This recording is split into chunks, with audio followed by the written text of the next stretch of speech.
Hi guys, and welcome back to Macaroon. In this video, I'm going to be investigating the new Instagram trend called clay cracking or clay popping. I believe this originated in Korea and it's super satisfying to watch. I want to give credit to the YouTube channel Slime, who posted a really useful clay cracking tutorial. The secret ingredient is nail polish, and you need to apply several layers over air-dry clay. Though as I found out, it wasn't as easy as it sounds, because the final result depends on finding the perfect balance between drying time and nail polish thickness. I tried out 5 different combinations using colored nail polish, glitter polish, and different colored clay, so keep on watching to see which one cracked the best. And if you stay till the very end, you'll see me mix all 5 of these clay hearts together and turn them into one big piece. To get started, you'll need some paper clay. This can be any brand, and I'm going to be using Hearty Soft. Hearty is my favorite clay because it's super fluffy, really smooth, and it doesn't smell at all. However, there are also many cheaper alternatives, and I've linked them all below. Especially when it comes to clay cracking, the quality of clay really doesn't matter because we're only going to be making very simple shapes. I'm going to go with a heart, and I find the easiest method is to flatten out a circle like this and then cut a triangle into the side. Then round off the edges with your fingers and pinch the bottom part to make it pointier. If you need more ideas for simple shapes that work well for clay cracking, then be sure to check out this video here.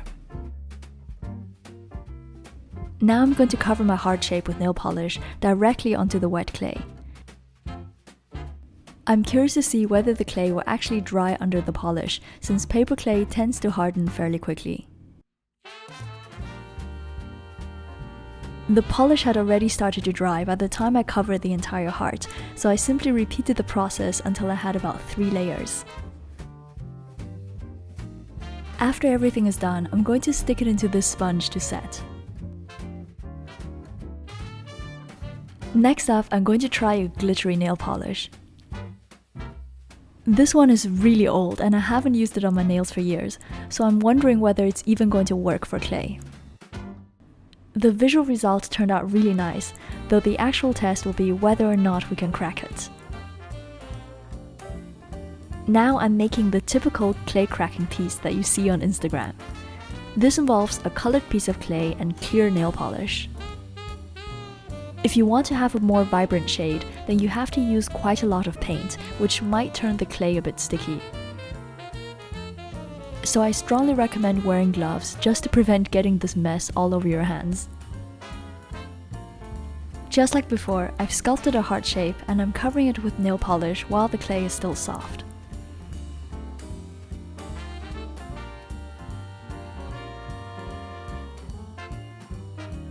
For the next heart, I want to try more contrast.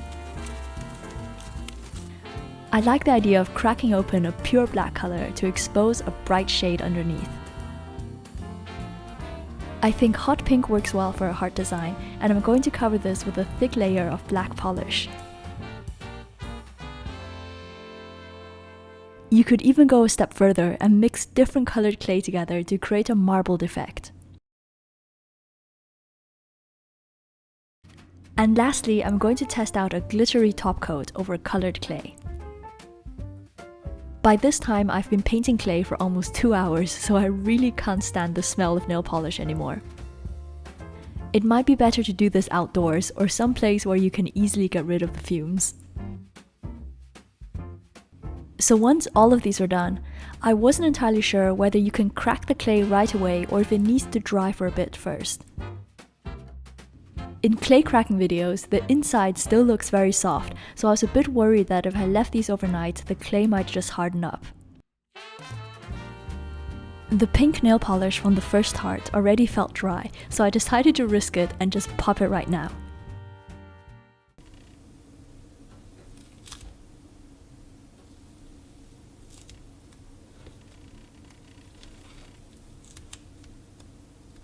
Unfortunately, as you just saw, it didn't crack at all, which was a major fail. I had to remake the heart and painted it again with several layers of nail polish, and then I decided to leave everything to dry overnight. I checked on these the next morning and the nail polish still felt a tiny bit soft for my liking. It was more like a gummy layer over the clay, and I somehow can't imagine it cracking if you press on it. It also felt quite thin, so I decided to apply even more polish and then left these again to dry overnight. And on the third day, these pieces finally look ready.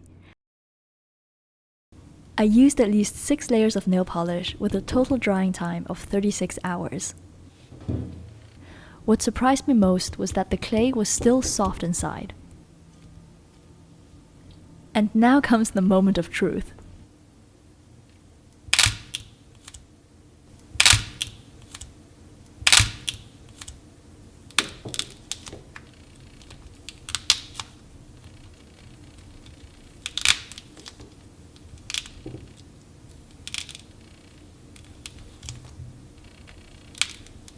This sounds super crispy, though I think I used a bit too much nail polish on this one because the area under my thumbs didn't crack apart.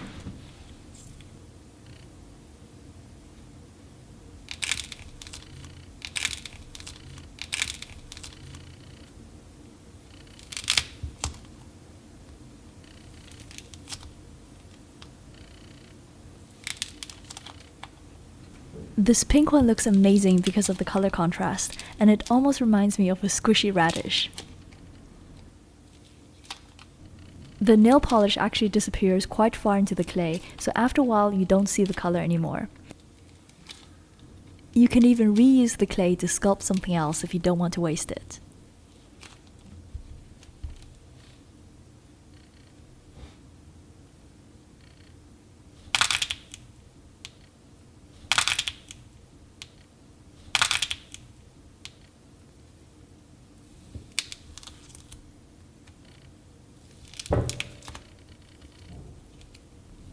This one is my favorite because the crack is so satisfying. I think I was lucky here and got the perfect combination of thickness and drying time.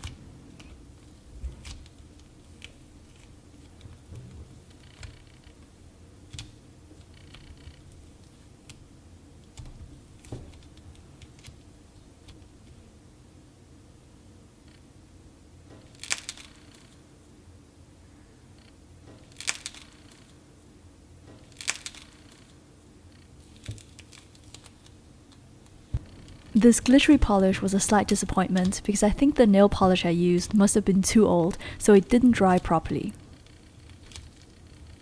Instead of forming a hard shell, the polish stayed slightly soft, so it didn't make any noise when I pressed on it.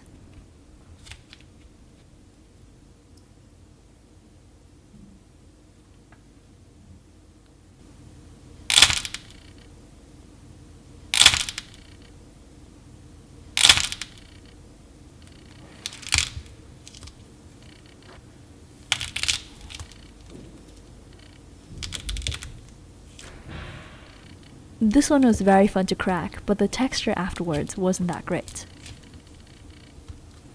A lot of the nail polish got absorbed into the clay and combined with the acrylic paint to make everything quite sticky.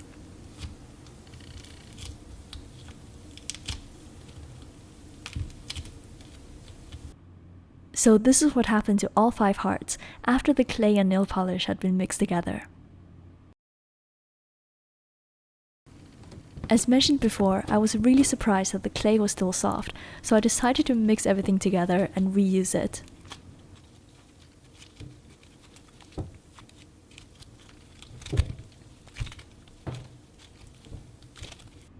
I made a really big heart using the same method, though this time I also cut away some of the base to make it pointier.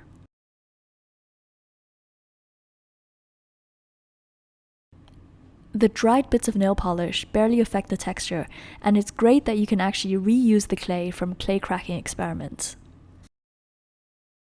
So I hope this video is fun to watch, and be sure to follow me on Instagram as well. I'm Joanna, thank you for watching, and I'll see you soon. Bye!